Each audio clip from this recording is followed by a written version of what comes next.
मुख्यमंत्र्यांच्या आदेशानंतर रुपाली चाकणकर यांच्याकडून महिला आयोगाच्या अध्यक्षपदाचा राजीनामा, चाकणकरांकडून सुनेत्रा पवार यांच्याकडे राजीनामा सुपूर्द। भोंदूबाबा अशोक खरात प्रकरण चाकणकरांना चांगलंच भोवलं।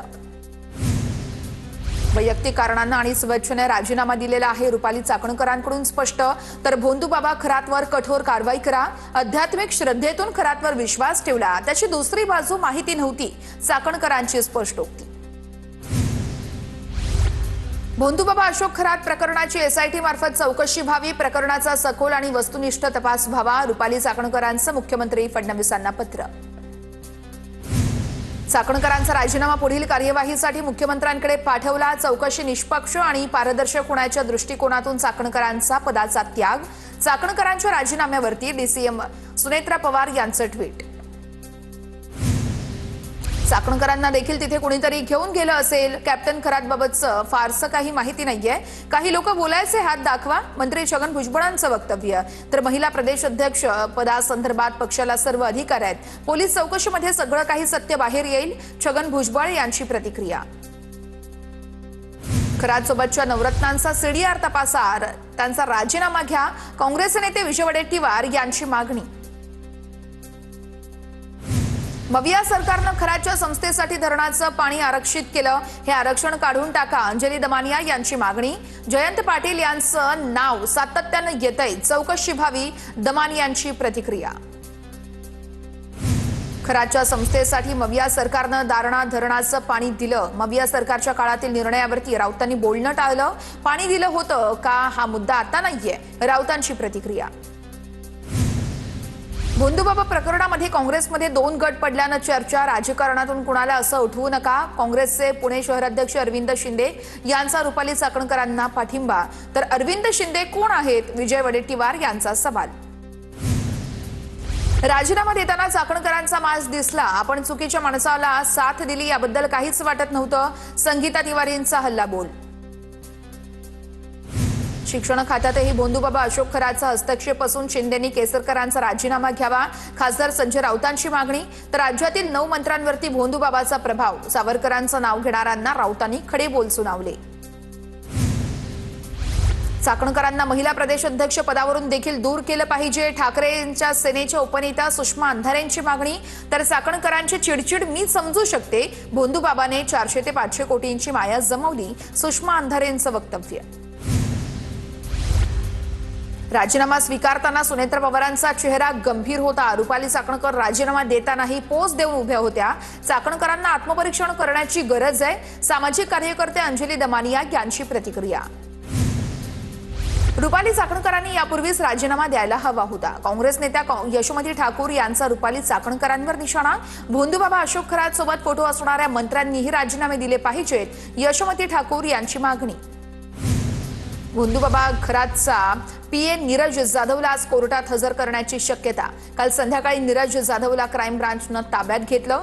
भोंदूबाबा खरातचे सगळे सीसीटीव्ही नीरज जाधवकडे आहेत, जाधवकडून आणखी धक्कादायक माहिती उघड होण्याची शक्यता।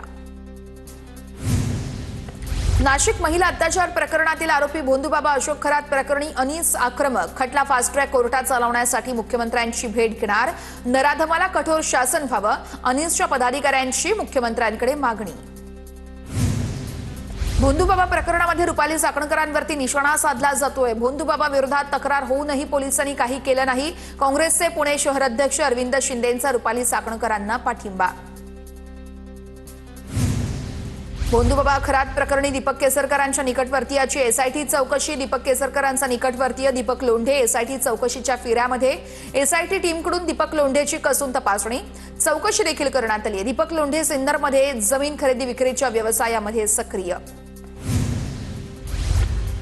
खरात नावाचा भोंदूबाबा आणि त्याच्याशी संबंधित नेत्यांची नार्को टेस्ट करावी, शरद पवारांच्या राष्ट्रवादीचे प्रवक्ते फैजान मिर्झा यांची मागणी। तसेच संजय राऊत यांनी केलेल्या दाव्यानुसार त्या 8 ते 9 मंत्र्यांची नावं जनतेसमोर आणावीत, मिर्झा यांची प्रतिक्रिया।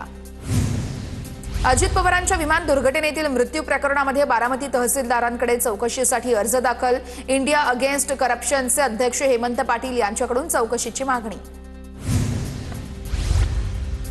उपराष्ट्रपती सीपी राधाकृष्णन आज उपमुख्यमंत्री सुनेत्रा पवार यांची भेट घेणार। अजित पवार यांच्या निधनानंतर सीपी राधाकृष्णन सुनेत्रा पवार यांची भेट घेणार। देवगिरी निवासस्थानी संध्याकाळी 6 वाजता सांत्वनवर भेट घेणार असल्याची माहिती। कजाबच्या बिर्याणीनं ॲडव्होकेट उज्ज्वल निकम यांना खासदार केलं। राऊतांच्या अनलाइकली पॅराडाईज पुस्तकामध्ये खळबळजनक गौप्यस्फोट। संजय राऊत यांनी पुस्तकातून उज्ज्वल निकम यांना टोला लगावला।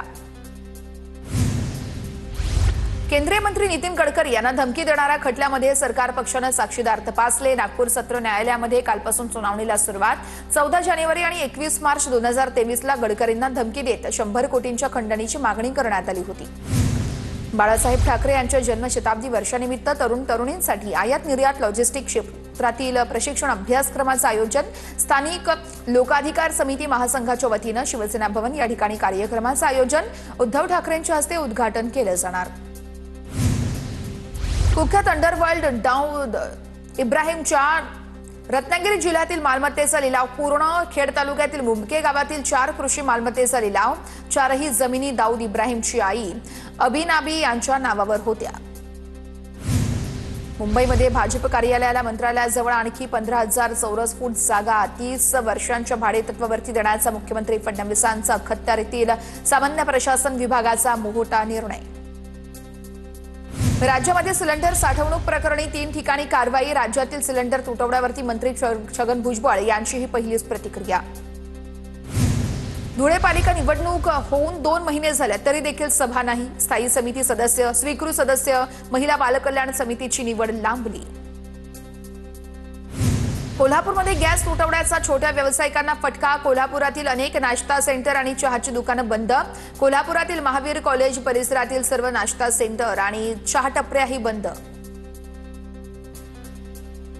सिंधुदुर्गमध्ये एलपीजी गॅस मिळत नसल्यानं बेकरी दुकानाला देखील मोठा फटका। बेकरी उत्पादनाचे दर सुद्धा 5 ते 10% वाढले।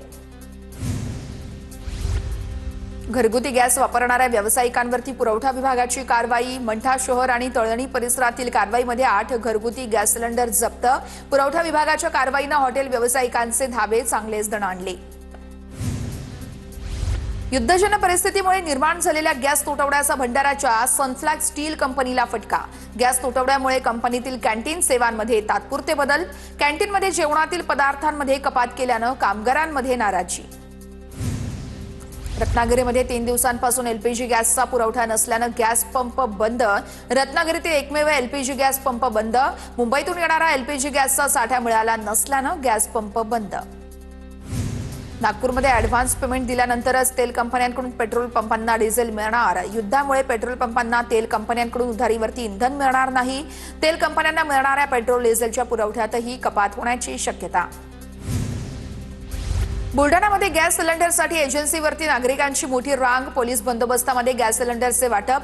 10 दिवसांपासून बुकिंग करूनही गॅस सिलेंडर मिळत नाहीये। गॅस सिलेंडरचा तुटवडा तीव्र झाल्यानं नागरिक आक्रमक। पुणे नाशिक महामार्ग नागरिकांनी अचानक अडवून संताप व्यक्त केला।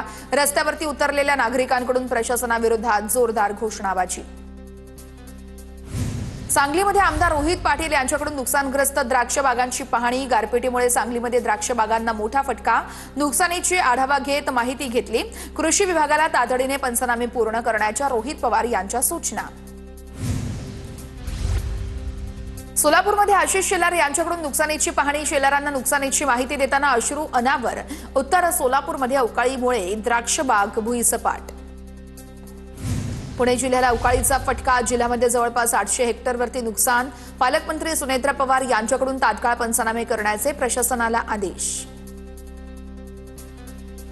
सोलापूरच्या माढा तालुक्यातील लोंढेवाडीसह मानेगावामध्ये शेतकऱ्यांची द्राक्षबाग भुईसपाट। लाखो रुपयांचं नुकसान झालंय। पंचनामे करून नुकसान भरपाई देण्याची शेतकऱ्यांची मागणी।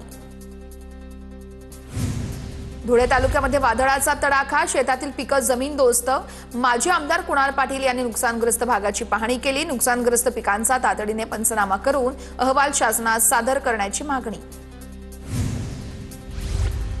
धुळ्याच्या साक्री तालुक्यामध्ये वादळी वाऱ्यासह मुसळधार पाऊस। पावसामुळे झालेल्या नुकसानग्रस्त भागाची आमदार मंजुळा गावित यांच्याकडून पाहणी। गावितांकडून प्रशासनाला तात्काळ पंचनामे करण्याचे आदेश। नांदेड शहरातील ड्रेनेजचं पाणी गोदावरी नदीत सोडल्यानं शेकडो माशांचा मृत्यू। 6 ते 7 चेंबरमधून गोदावरीच्या नदीपात्रामध्ये ड्रेनेजचं पाणी सोडलं। केमिकलयुक्त पाण्यामुळे माशांचा मृत्यू झाल्याचा अंदाज। गोदावरीचं पाणी घेऊन पालिकेमध्ये जाणार पर्यावरण प्रेमींचा इशारा। वाशिम नगर परिषदेकडून थकबाकीदारांवरती कारवाई। 16 गाळे सील करत थकबाकीदारांकडून 30 लाखांची वसुली। नगरपालिकेच्या व्यापारी संकुलातील गाळ्यांवरती कडक कारवाई। चाळीसगावच्या बहाळ शिवाराला गारपीट आणि वादळी वाऱ्याचा तडाखा। शेवगा आंबा बागांचं मोठं नुकसान। शेवगा आणि आंबाबाग वादळामुळे उन्मळून पडल्या। लातूर जिल्ह्याला अवकाळी पावसाचा फटका। मात्र शेती पिकांचे पंचनामे करण्याचे आदेश नसल्यानं शेतकरी हवालदिल। नुकसानीचे पंचनामे करा आणि मदत द्या अशी शेतकऱ्यांची मागणी। बुलढाण्याच्या पिंपळपाटी या ठिकाणी वादळी वाऱ्यासह झालेल्या पावसामुळे शेतकऱ्यांचं मोठं नुकसान। शेतामध्ये उभं असलेलं पीक आडवं झाल्यानं शेतकरी संकटात। तात्काळ पंचनामे करून नुकसान भरपाई द्यावी शेतकऱ्यांची मागणी। नंदुरबारच्या धडगाव तालुक्यामध्ये वाघाचा थरार। वाघानं भर वस्तीमध्ये शिरून 6 बोकडांचा बळी घेतला। माळ कारभारी पाड्यामध्ये भीतीचं वातावरण। वाघाच्या हल्ल्यानंतर ग्रामस्थांची वनविभागाकडे तक्रार। सोलापूर जिल्ह्यातील पडसाळी गावामध्ये अवकाळी आणि गारपिटीमुळे द्राक्ष बाग भुईसपाट। 3.5 एकर बागेवरील जवळपास 50 ते 60 लाखांच्या द्राक्षांचं नुकसान। नंदुरबारच्या तळोदा तालुक्यातील रावलापाणी परिसरात वादळी वाऱ्याचा फटका। आंबा बागांचं प्रचंड नुकसान। झाडांवरील कैऱ्या वादळामुळे गळून पडल्यानं मोठं आर्थिक नुकसान। गेल्या 3 वर्षांपासून पीक विम्याची भरपाई देखील मिळत नाहीये। सोलापूरमध्ये मंत्री आशिष शेलार यांच्याकडून अवकाळी पावसामुळे झालेल्या नुकसानीची पाहणी। वादळी वाऱ्यामुळे उत्तर सोलापूर तालुक्यातील पडसाळी गावात द्राक्ष बाग भुईसपाट। जळगावच्या अमळनेर तालुक्यातील शहापूरमध्ये अवकाळी पावसामुळे पिकांचं मोठं नुकसान। हातातोंडाशी आलेलं मका पिकाचं नुकसान झाल्यानं शेतकरी संकटात। तातडीने पंचनामा करून शेतकऱ्यांना आर्थिक मदत देण्याची शेतकऱ्यांची मागणी। परभणीमध्ये अवकाळी पावसामुळे कांदा पिकांचं नुकसान। कांदा उत्पादक शेतकऱ्यांच्या अडचणी वाढल्या। काढणीला आलेला कांदा भिजल्यानं कांदा जमिनीमध्ये सडण्याची भीती। 2 दिवसाच्या अवकाळी पावसामुळे बीड जिल्ह्यामध्ये 156 हेक्टरवरील पिकांचं नुकसान।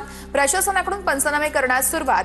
गहू, हरभरा, बाजरी आणि इतर पिकांसह फळबागांचंही मोठं नुकसान।